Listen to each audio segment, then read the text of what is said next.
Bonjour et bienvenue dans la revue de presse hebdo et audio du secteur retail e-commerce en France, proposée par les Digital Doers en partenariat avec le One-to-One Retail e-commerce de Monaco. Nous sommes le 10 octobre. Après le résumé de l'actualité, je vous propose 5 articles cette semaine.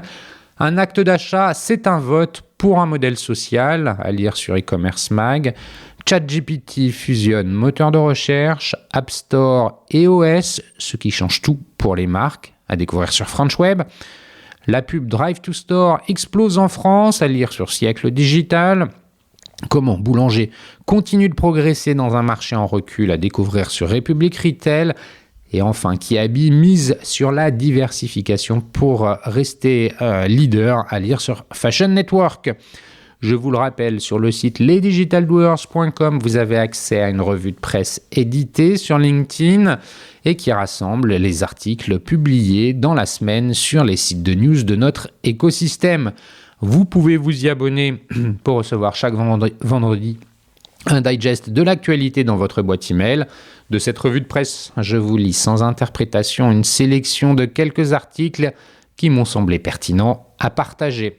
Enfin, cette semaine, je vous invite à découvrir l'épisode 236 dans lequel je prends le temps de revenir sur le phénomène des DNVB, ces marques digitales natives qui ont profondément transformé notre manière de consommer. À partir de 9 témoignages, je décrypte ce qui fait leur force et leur singularité, un produit juste, une communauté impliquée, une exécution rigoureuse et une vision durable. Un épisode pour comprendre comment certaines DNVB sont passées du rêve digital à la réalité d'une marque qui tient dans le temps. D'ici là, je vous souhaite une bonne écoute, évidemment toujours sans coupure. En bref, cette semaine, le monde du commerce, de la tech et du retail se donne à voir dans toutes ses contradictions. D'un côté, les promesses d'un futur intelligent, automatisé, conversationnel.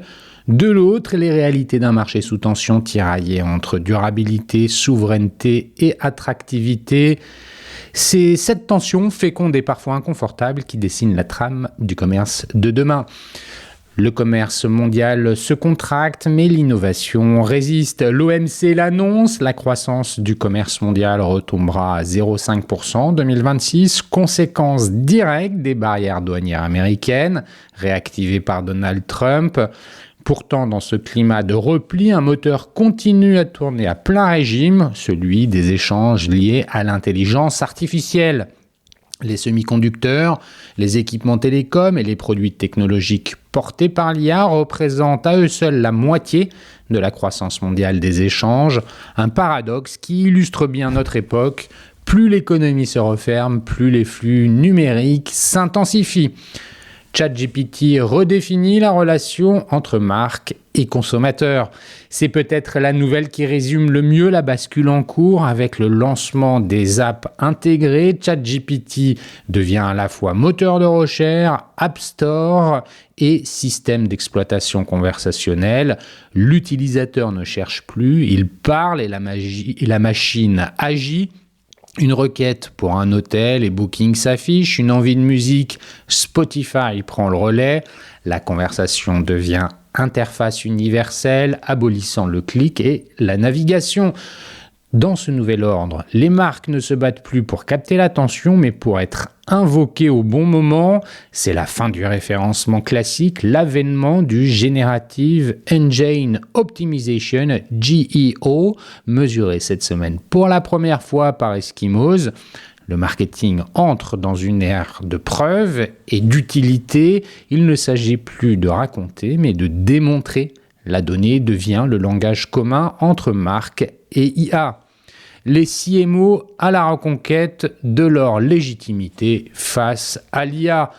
Lors du salon One-to-One à Biarritz, Thomas Husson de Forrester a rappelé l'urgence des directions marketing qui doivent reprendre la main sur les projets d'intelligence artificielle. Aujourd'hui, 54% des initiatives sont pilotées par les DSI. Or, les freins ne sont pas techniques, mais culturels et organisationnels. Le défi est clair, sortir du piège du tech-only, repenser les modèles autour de la valeur client et construire une brand alignés sur la promesse de marque. L'enjeu désormais n'est plus seulement d'implémenter l'IA, mais de la faire incarner, de lui donner une voix cohérente, émotionnelle et durable. Du produit au service, du neuf au reconditionné, la circularité en action. Le retail poursuit sa mue vers la responsabilité. Kiabi multiplie les initiatives pour diversifier son offre, seconde main, linge de maison, chaussures pour les tout-petits, un modèle intégré de circularité à grande échelle. Chez Manutan, Pierre-Emmanuel Saint-Esprit fait figure de porte-voix. Il plaide pour un remade in France. Cette réindustrialisation par le réemploi. Pour lui, chaque acte d'achat est un vote pour un modèle social. Enfin, Boulanger illustre cette transformation servicielle. Après son programme Infinity, qui prolonge la durée de vie des produits, l'enseigne introduit l'IA conversationnelle dans son application et fait du plaisir partagé le cœur battant de sa nouvelle plateforme de marque. 3 trajectoires, une même conviction. Le commerce du futur se construira sur la durabilité, le service et la confiance. Quand le shopping devient conversation, Azos entre à son tour dans la danse du commerce immersif avec Azos Live, un format vidéo intégré à l'application. Les utilisateurs peuvent désormais regarder un défilé, échanger avec un créateur et acheter en temps réel. L'acte d'achat devient un moment d'inspiration. La marque ne vend plus un produit, elle raconte une envie. Dans un monde saturé de contenu, capter l'attention ne suffit plus. Il faut la transformer en émotion, en confiance, en engagement. Le local digitalisé, nouvel horizon du retail. Les chiffres de l'Alliance digitale confirment l'essor spectaculaire de la publicité Drive to Store. 6,3 milliards d'euros d'investissement, dont 1,6 milliard dans le digital. Les campagnes locales sont désormais plus digitalisées que les nationales. C'est un signe fort. Le magasin redevient un lieu stratégique, mais augmenté par la donnée et le ciblage. Le digital ne remplace plus le physique, il le révèle, il le prolonge. Le cas BHV Chine ou la fracture morale du commerce. Dernier épisode, la rupture entre la Société des grands magasins et la Banque des territoires après l'annonce d'un partenariat avec Chine. L'entreprise publique s'est retirée du projet, jugeant le modèle du géant chinois incompatible avec ses valeurs. Le BHV, déjà fragilisé, voit fuir certaines marques françaises. Cette affaire dépasse le simple périmètre d'un grand magasin. Il interroge la compatibilité entre souveraineté et globalisation, entre rentabilité et responsabilité. En conclusion, cette semaine, la revue esquisse un monde du commerce à la fois éclaté et cohérent. Les grandes tensions géopolitiques ralentissent les flux pendant que les IA conversationnelles fluidifient les échanges. Les marques se cherchent entre sens et performance, entre storytelling et preuve. Et les enseignes historiques réinventent la proximité augmentée et la durabilité servicielle. Le commerce, plus que jamais, devient un organisme vivant, fait de données, de dialogues, de convictions et de contradictions. Et c'est dans cet entre-deux, entre l'algorithme et l'humain, que se joue sans doute l'avenir du retail.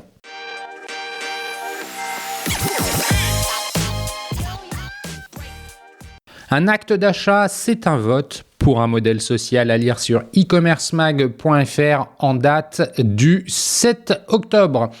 Directeur de l'économie circulaire du groupe Manutan, président du collectif EC 2027, professeur d'économie circulaire et directeur exécutif de la chaire Global Circular Economy à l'ESSEC, Pierre-Emmanuel Saint-Esprit fait part de ses convictions et explique comment mettre en place un modèle de circularité stratégique au sein des entreprises.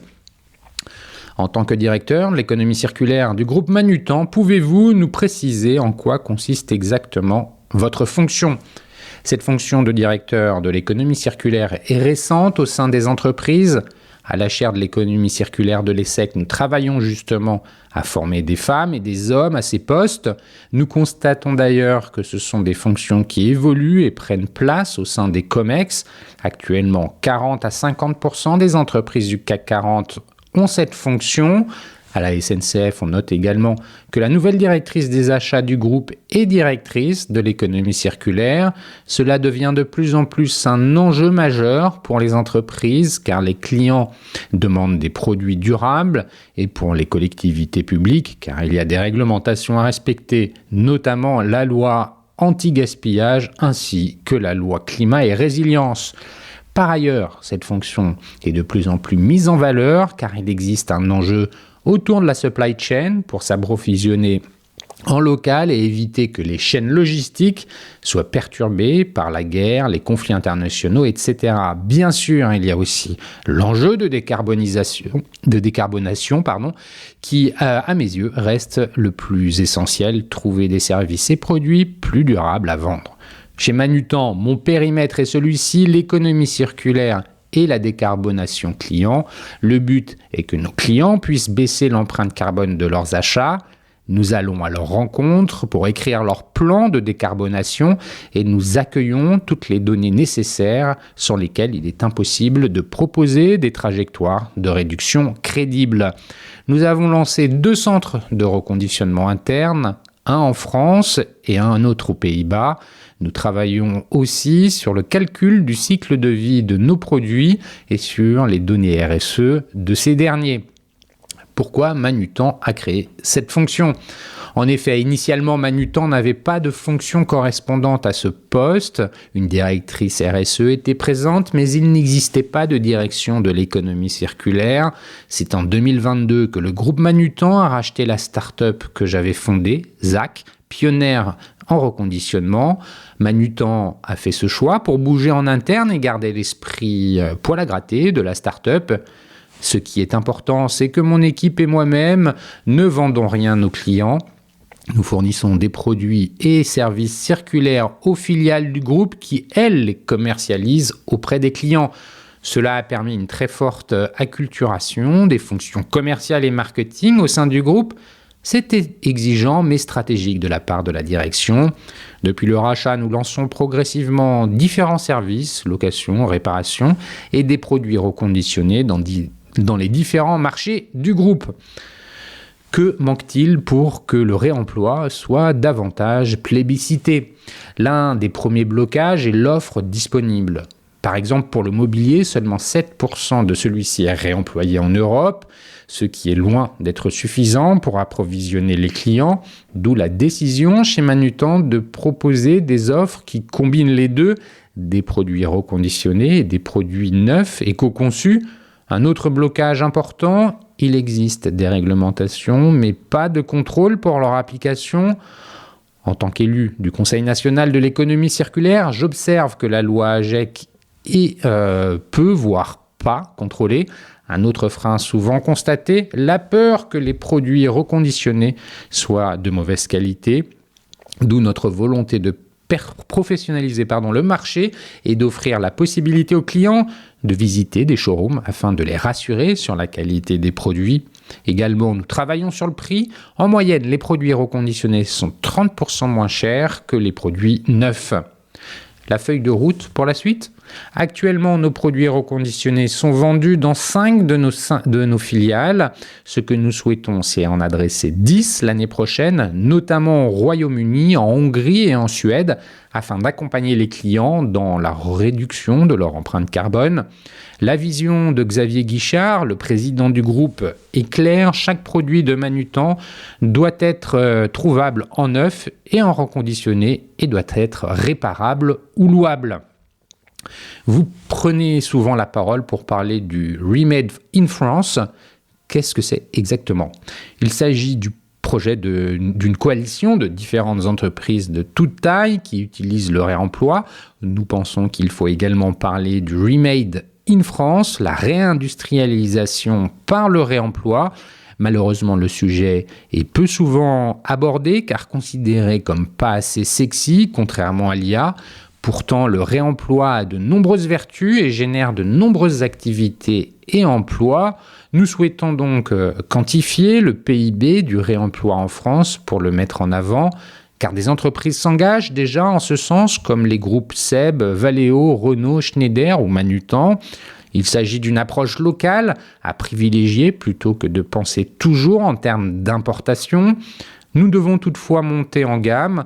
Des industries de pointe sont déjà présentes, mais nous manquons de mise en valeur par rapport à l'impact social que le réemploi peut réellement créer.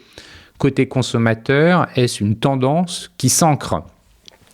On peut parler d'une schizophrénie du consommateur. La thématique du réemploi fonctionne très bien auprès d'eux, mais nous restons frappés par les chiffres et les études concernant les actes d'achat de produits conçus dans des conditions désastreuses et aux impacts écologiques terribles. L'explosion du e-commerce, de l'ultra fast fashion en est une preuve délétère. 30% des colis gérés par la Poste sont des colis de Chine. Cela est délirant et je pense que nous devons insister pour rappeler qu'un acte d'achat, c'est un vote. Quand on consomme, on vote pour un modèle social.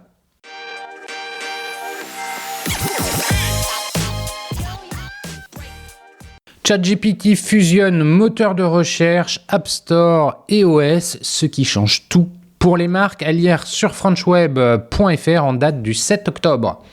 Avec le lancement cette nuit des apps ChatGPT, OpenAI transforme son assistant en plateforme d'application intégrée. Les marques pourront désormais être invoquées directement dans le fil de la conversation sans que les utilisateurs ne quittent l'interface.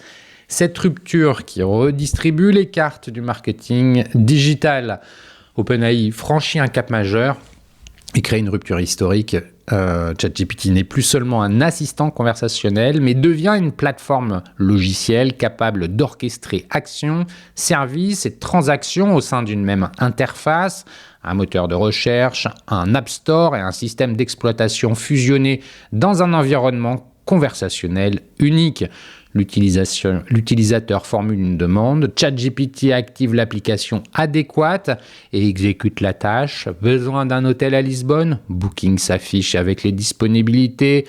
Une présentation à préparer, Canva génère la structure. Une playlist pour courir, Spotify prend le relais. Le tout sans changer d'interface, sans cliquer et sans naviguer. Cette évolution marque l'émergence d'un nouveau standard où la conversation devient l'interface et où les marques ne sont plus consultées mais remontées directement par le modèle. Ce déplacement du lien direct vers un intermédiaire algorithmique va modifier profondément la gouvernance de la relation client. Le langage comme interface universelle. Les apps de ChatGPT transforment l'assistant en système d'exploitation conversationnelle. Les marques peuvent y intégrer leurs services sous forme de mini-applications qui s'activent directement dans le fil de discussion. La logique rappelle celle d'Apple lors du lancement de l'App Store en 2008. Là où Apple connectait des applications au doigt, OpenAI les connecte au mot. ChatGPT ne veut plus être une app parmi d'autres, mais la couche cognitive qui relie toutes les autres. Elle rappelle aussi celle de Google qui a transformé le web en un espace hiérarchisé de résultats. Quand avec ChatGPT, l'utilisateur ne clique plus, il formule une intention et la recherche devient exécution. L'économie de l'attention cède la place à l'économie de l'utilité. Ce basculement va bouleverser les règles du marketing digital. Pendant 20 ans, les marques se sont battues pour capter l'attention, référencement, publicité, display, social media. Dans l'écosystème ChatGPT, les marques vont rivaliser pour être sélectionnées par le modèle au moment où l'utilisateur exprime une intention. Parler de voyage, Apple Booking, chercher une recette, Active Carrefour ou Deliveroo, évoquer un aménagement fait remonter Ikea. L'objectif marketing n'est plus d'occuper l'espace mental, mais le moment d'usage. C'est la fin du référencement classique. Les marques ne se positionneront plus sur les mots-clés, mais sur les contextes conversationnels. Le marketing entre dans l'ère de la preuve. Pour être appelée par le modèle, une marque va devoir prouver sa fiabilité par la clarté de ses données, la qualité de son service et la cohérence de ses informations. D'autant que ChatGPT modélisera ses réponses en fonction des données comportementales qu'il va accumuler en base. Si les marques vont perdre leur espace narratif, elles vont gagner un nouvel espace d'expression, celui de l'usage. Une marque n'existe plus parce qu'elle raconte bien, mais parce qu'elle recueille la satisfaction de ses clients. La donnée devient la matière première du discours. Pour être comprises et mobilisées par les IA conversationnelles, les marques vont devoir structurer leur savoir. Les informations doivent être exactes, standardisées, connectées via API et exprimées dans un langage que les modèles comprennent. La communication devient un actif technique. Le contenu n'est plus conçu pour séduire un lecteur, mais pour entraîner une IA. Chaque mot, chaque fiche produit, chaque description doit pouvoir être lue, interprétée et reformulée par le modèle. Le marketing va devoir s'aligner sur le langage machine. Les premiers à s'installer redéfinissent les règles. Booking, Canva, Spotify, Coursera, les premières marques à intégrer ChatGPT testent déjà ce nouveau service. OpenAI impose des règles strictes, pas de contenu promotionnel non sollicité, pas de tunnel multi-étapes complexes, pas de publicité. Les cas d'usage acceptables sont de reverser un trajet, commander un repas, vérifier une disponibilité, suivre une livraison, des tâches conversationnelles simples, bornées dans le temps, résumables en une action claire. Les contraintes sont techniques aussi, 2 actions maximum par carte, pas de navigation profonde, respect des palettes système, exit le taux de clic ou le temps passé, les KPI se réinventent, place au taux de sélection par le modèle, au taux de complétion d'action, à la satisfaction post-tâche. Un pari risqué pour les marques et l'intégration dans ChatGPT représente un coût avec le développement d'une app dédiée, respect des guidelines stricts, maintenance continue. Elle crée aussi une dépendance nouvelle qui détermine les critères de choix du modèle, comment s'assurer de sa neutralité, que deviennent les marques exclues. Mais le coût de l'absence pourrait s'avérer plus élevé et reste à savoir comment les marques intégreront cette mutation dans leur stratégie, un canal parmi d'autres ou comme le nouveau point d'accès central à leurs clients. L'annonce d'OpenAI n'est pas une simple mise à jour du produit, mais la réécriture du contrat entre marques, utilisateurs et plateformes. L'avenir dira comment les marques joueront le jeu et comment le marketing saura se réinventer à l'aune de ce nouvel ordre conversationnel.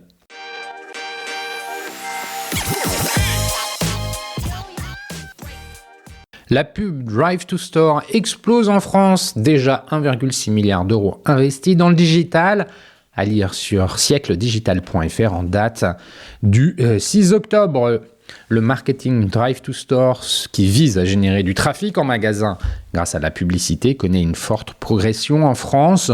En effet, l'Alliance Digitale a publié son premier baromètre de la publicité Drive to Store en partenariat avec France Pub. Une étude qui dresse un état des lieux inédit des investissements des enseignes entre communication locale et nationale et confirme le poids croissant du digital dans les stratégies médias. 6,3 milliards d'euros investis, dont 1,6 milliard en digital. Selon le baromètre, les investissements des enseignes pour attirer les consommateurs en point de vente atteignent désormais 6,3 milliards d'euros, soit près de 18% du marché publicitaire global français. Sur cette somme, 1,6 milliard d'euros est consacré au digital, un levier en plein essor qui représente près d'un quart du total. D'après l'analyse, cette dynamique s'explique notamment par la transformation rapide des stratégies médias, portée par la montée en puissance des outils de ciblage et de mesure de la performance. Le marché devient de plus en plus structuré, observe Fabien Dutrieux, président de la commission Drive to Store de l'Alliance Digitale, en rappelant également qu'une quarantaine d'organisations représentent ce segment aujourd'hui. Le baromètre souligne également la complémentarité entre communication nationale, avec 24,9 milliards d'euros d'investissement publicitaire, mais aussi la communication locale avec 10,8 milliards. Sur le Drive to Store, 40% des budgets sont consacrés à des campagnes locales, plus proches du terrain et des points de vente physiques. Le baromètre montre que les consommateurs divergent selon la taille des annonceurs, si bien que les acteurs locaux digitalisent davantage leur communication. Parmi les chiffres avancés, 28% des campagnes Drive-to-Store locales intègrent un volet numérique contre 22% chez les annonceurs nationaux. Ces derniers semblent encore privilégier les liens sponsorisés et la publicité au format display, tandis que les annonceurs locaux concentrent 78% de leurs budgets digitaux sur leurs propres canaux, comme des sites web ou des applications mobiles. Cette différence s'explique par des priorités stratégiques bien distinctes, car les enseignes locales renforcent leur présence numérique à travers leur vitrine digitale, là où les grandes marques investissent pour amplifier leur couverture. Par ailleurs, la digitalisation des prospectus, accélérée par la crise du papier et l'expérimentation Stop Pub, a aussi contribué à ce basculement.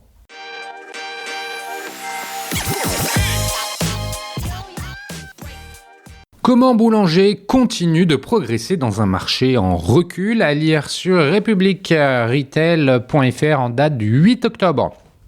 Dans un marché de l'électroménager et du multimédia en recul, Boulanger continue de gagner du terrain. Sous la direction d'Émilie Soleri, l'enseigne consolide son modèle autour d'un réseau maîtrisé, d'un digital performant et d'une offre servicielle en forte progression. Dans un marché donc de l'électroménager et du multimédia en recul, Boulanger poursuit une trajectoire singulière. L'enseigne, dirigée par Émilie Soleri depuis 2 ans, continue de progresser, soutenue par une croissance maîtrisée de son réseau, un digital performant et une stratégie servicielle de plus en plus affirmée à travers sa nouvelle signature de marque. Plaisir partagé, Boulanger exprime sa conviction. La réussite passe par l'alliance du physique et du digital, la force du collectif et une approche durable du commerce. La valeur de déplacement en magasin. Boulanger évolue dans un contexte difficile, porté par un marché des biens techniques en recul, mais toujours en mutation, avec l'arrivée annoncée de nouveaux acteurs comme le géant chinois JD.com ou encore Back Market, qui déploie désormais ses propres points de vente. Pourtant, l'entreprise âgée de 70 ans continue de gagner des parts de marché, pointe la dirigeante. Son réseau compte aujourd'hui 223 magasins en France, dont une 50aine en franchise, avec une dizaine d'ouvertures chaque année, une dynamique constante. L'activité digitale représente désormais près de 30% du chiffre d'affaires, avec le cap du milliard d'euros atteint cette année. Nous faisons 3 fois mieux que le marché sur le digital, précise Émilie Soleri. Pour la dirigeante, cette réussite repose sur un modèle capable de conjuguer les atouts du commerce physique et ceux de l'e-commerce. Nous n'avons jamais pensé que le retail physique était mort, et je le pense encore moins depuis que je dirige Boulanger. Nous investissons plusieurs dizaines de millions par an dans les magasins. Cette vision s'appuie sur une conviction forte. Le point de vente reste un lieu d'expérience et de différenciation. Nous devons offrir un parcours en magasin qui fasse la différence, qui soit agréable et accueillant, explique Grégoire Rousseau, directeur retail. Nous avons une vraie obsession de cette valeur de déplacement, permettre au client d'avoir l'assurance qu'il va passer un bon moment. La stratégie de développement reste mesurée. L'enseigne nordiste ne cherche pas à ouvrir à tout va, mais privilégie la modernisation et l'expertise. Le réseau se compose de formats variés, grandes surfaces périphériques, concepts urbains, corners et points de service. Cette diversité répond à un objectif simple, être présent là où le client a besoin de la marque, avec la bonne réponse à chaque situation. L'exemple du magasin de Montparnasse, où Boulanger partage un étage avec Decathlon, illustre cette volonté de créer de la proximité, de la complémentarité locale. Boulanger continue ainsi d'investir massivement dans l'expérience en point de vente, tout en consolidant sa présence en ligne. De fortes ambitions également sur le digital via l'appli. Lancée ce mois-ci, la nouvelle signature de marque Plaisir Partagé traduit cette volonté de réaffirmer la dimension relationnelle du commerce. Plus qu'un slogan, elle symbolise une manière de concevoir la technologie et l'expérience client, utile, joyeuse, incarnée, souligne Mathieu Coyot, directeur marketing client, expérience digitale. Le site a ainsi été entièrement repensé, tant sur le plan graphique que technique, pour s'inscrire dans cette nouvelle plateforme de marque et être au standard des meilleurs du marché. La nouvelle application mobile suit la même logique avec des codes visuels plus colorés et modernes au service d'une expérience plus vivante et accessible. L'objectif était d'être davantage dans l'air du temps, en cohérence avec notre nouvelle plateforme de marque, souligne-t-il. Elle incarne la volonté de Boulanger de rapprocher les mondes physiques et digital et de doubler le chiffre d'affaires généré autour de 10% à date. Refonte graphique complète, ergonomie simplifiée, nouvelles fonctionnalités, elle s'impose comme le point d'entrée central de la relation client. Elle intègre notamment une intelligence artificielle conversationnelle que l'enseigne est parmi les premières à proposer au grand public. Cette innovation vise à faciliter le dialogue entre le client et la marque, à guider dans les usages et à fluidifier la résolution de problèmes. La fonctionnalité durable Live illustre cette ambition. Dès la mise en service d'un produit, elle permet au client d'être accompagné dans son usage, de réaliser un autodiagnostic en cas de dysfonctionnement ou d'accéder directement à un technicien. L'objectif, être présent avant, pendant et après l'achat. Ce n'est qu'un début car d'autres projets viendront dans les prochains mois pour renforcer encore sa place dans notre écosystème. Quant à la marketplace lancée en 2016, elle représente encore une faible part des ventes en ligne. Boulanger souhaite la repositionner et amorce une refonte complète de sa stratégie. Repenser l'offre, les marques propres comme levier stratégique. Si le digital constitue un levier majeur de différenciation, l'enseigne d'électroménager et multimédia mise aussi sur un autre axe stratégique, ses marques propres, repensées pour mieux incarner sa nouvelle plateforme de marque. Elle a simplifié son portefeuille pour le ramener à 3 marques, Listo, Essentiel B et Skillcorp, marque de gaming. Nos marques propres existaient depuis 20 ans, détaille Linda Caban, directrice de l'offre. Nous avons voulu les moderniser, les simplifier. Nous les avons réduites à 3 avec 3 drivers principaux, l'usage, l'émotion et la durabilité. Les résultats sont au rendez-vous, les ventes progressent à 2 chiffres et plusieurs produits se classent dans le top 3 des avis clients. Ces produits doivent être beaux, nous devons en être fiers et nos collaborateurs aussi. Le sens du beau doit imprégner toutes nos réflexions, souligne Émilie Soleri. Un virage serviciel, un changement de culture. Depuis plusieurs années, Boulanger a également entrepris une mutation profonde de son modèle économique. L'enseigne se positionne désormais comme une entreprise servicielle, comme l'affirme également son principal concurrent, Fnac Darty. Nous ne pouvons plus être un modèle uniquement fondé sur la vente de produits, explique Émilie Soleri. Le one-shot produit n'est plus notre moteur. Nous voulons être orientés solution client. Cela signifie qu'un client qui vient acheter un article neuf découvre en réalité tout un écosystème de services. Cette orientation se traduit par la montée en puissance du Club Infinity, programme d'abonnement lancé il y a un peu plus de 2 ans pour entretenir et réparer ses produits. Ce dispositif assure les clients pour leurs produits électroménagers multimédia et depuis peu leur smartphone. Il repose sur une idée simple, prolonger la durée de vie des produits. Le produit le plus éco-responsable est celui que l'on possède déjà, rappelle-t-elle. Infinity a déjà séduit plus de 500 000 clients et Boulanger ambitionne de doubler ce chiffre. Les abonnés sont aussi les plus satisfaits avec un NPS supérieur de 10 à 20 points à celui des autres clients. Près d'un tiers des 9000 collaborateurs travaillent aujourd'hui dans les métiers de la réparation, de l'installation, de la livraison ou de l'assistance technique. Boulanger a également lancé Apple Car Plus, proposé uniquement dans les magasins Apple et Boulanger. Circularité et économie durable, un changement d'échelle. Pour suivre Cette dynamique Boulanger a créé un indicateur interne, le chiffre d'affaires durable, qui agrège les produits et services à impact positif. Il représente déjà 25% du chiffre d'affaires, contre 19% 2 ans plus tôt, et atteint une vente sur 2 dans certains univers. Cette performance repose autant sur le produit que sur le conseil. Accompagner le client vers une consommation plus responsable passe à la fois par le produit et par l'écosystème de services qui prolonge sa durée de vie, souligne Linda Chabad. Ce modèle serviciel implique une responsabilité collective. Lorsqu'un client s'abonne, il paye chaque mois pour un service. Cela suppose que le parcours de bout en bout soit irréprochable, affirme la dirigeante. L'entreprise investit donc dans le recrutement et la formation pour consolider ses métiers et accompagner la croissance de son offre de services. L'ambition reste claire, consolider son modèle serviciel, accélérer sur la circularité, renforcer la différenciation par les produits et poursuivre la transformation digitale. Dans un monde où tout devient technologique, la relation humaine, la confiance et la proximité feront la différence.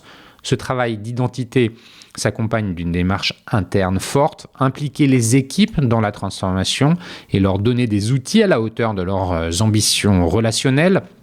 L'autre grande force, ce sont nos équipes. Nos clients peuvent être accompagnés, voire un conseil, être écoutés, pointe la dirigeante. Cette dimension environnementale s'inscrit au cœur de la stratégie de Boulanger.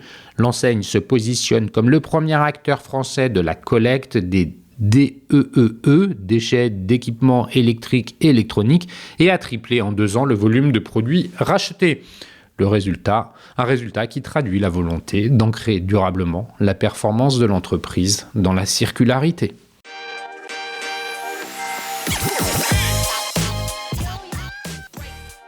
Seconde main, linge de maison, Kiabi mise sur la diversification pour rester leader, à lire sur fashionnetwork.com en date du 7 octobre. Vêtements et jouets de seconde main, collection de linge de maison, lancement d'une marque de chaussures pour les tout petits. Kiabi, marque préférée des Français, a exposé lundi sa stratégie de diversification pour rester leader dans un secteur du prêt-à-porter à la peine. Avec Bibs by Kiabi, le groupe internalise progressivement son offre de seconde main, incluant d'autres marques d'habillement disponibles en magasin. Fin septembre, 50% du parc français hors affilié propose le service de collecte de vêtements ainsi que la revente en magasin, selon le groupe. L'objectif est d'accélérer. On déploie 15 magasins en collecte par mois jusqu'au début d'année pour être à 100% le plus rapidement possible, soit dans les 352 magasins en France, a détaillé Ouarda Eshkiri, directrice générale de Kiabi France, lors d'une conférence de presse lundi. C'est une responsabilité en tant qu'émetteur d'articles de première main, a-t-elle confirmé. Pour la revente de jeux et jouets de seconde main, encore en phase de test, Kiabi France choisit pour l'heure d'avoir recours au prestataire Dezio. En 2024, la marque Kiabi Home a été lancée et aujourd'hui disponible dans les magasins français, belges et italiens. L'offre va s'agrandir fortement dès l'année prochaine en surface, a déclaré la dirigeante. Kiabi a également commercialisé cet été Kitschum, une marque de chaussures pour les tout-petits. C'est dans la continuité logique de la tenue. On a des ambitions fortes, a affirmé Estelle Urbain, en charge de l'innovation. Cette diversification s'inscrit dans la vision 2035 du groupe qui cherche à transformer son modèle économique. D'après les derniers chiffres communiqués par le groupe, qui appartient à la galaxie Muliez, Auchan, Leroy Merlin, Decathlon, Flunch, Boulanger, etc., Kiabi a généré 2,3 milliards d'euros de chiffre d'affaires en 2024, en croissance de 5% sur un an. Avec 44 millions de transactions sur l'année et 3,4 articles par panier par Français, Kiabi confirme son statut de marque préférée des Français, selon un récent panel de l'entreprise de données consommateurs Numerator, qui a récemment fusionné avec celui de Kantar.